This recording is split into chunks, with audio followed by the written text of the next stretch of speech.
If you're interested in trying out Mana Traders, look in the description box for the link and enter the code JankMTG when you sign up for 5% off of your first 5 months.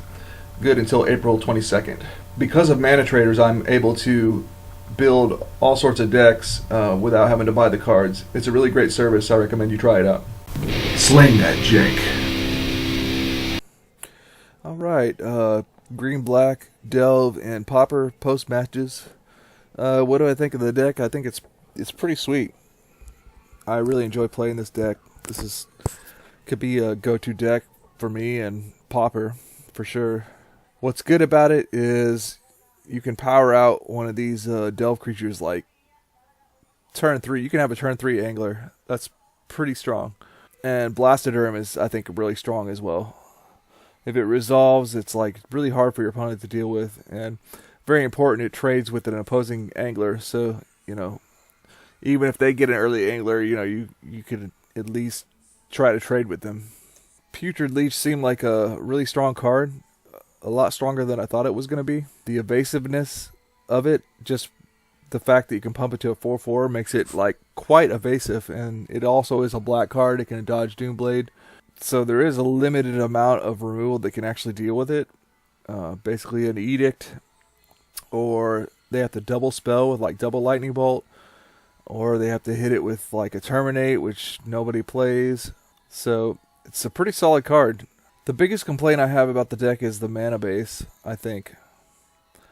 We're already a low land count, 20 lander. I know Pauper runs lower lands, of course, but we've got 8 untapped lands, and a lot of times I felt like it was the difference in me being ahead or behind.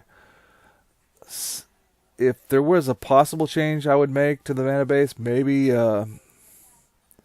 we don't need 5 fetch lands. I understand the concept behind them to fuel the delve, but maybe we could cut the Terramorphic Expanse and maybe even some of the Jungle Hollows and just put in more basics, because it feels really bad whenever you can't play that Blastoderm on time, or you're just 1 mana short. Like, I understand, like, as far as our delve creatures go, the Evolving Wild sacking it kind of like serves as a mana source, but Blastoderm, I guess, is probably one of the biggest problems for having all these tap lands. It's like a lot of times we can't hit this on time, and I think it would win the game for us if we could. If there were a card that I would cut to try to put something else in that I thought was better, I don't know what it is, but just if you're trying to like tune the deck, maybe Werebear is where it's at.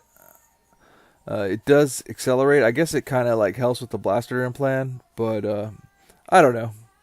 That might be an area where you could look into.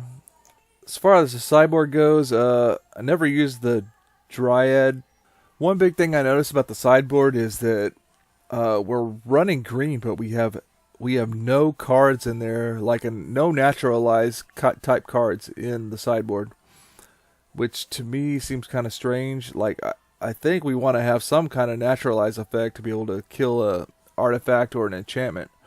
Maybe a duress for a couple naturalizes or whatever, they root out or whatever they are.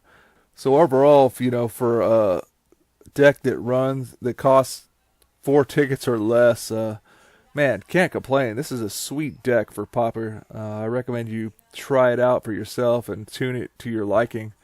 It's really fun, and it can win.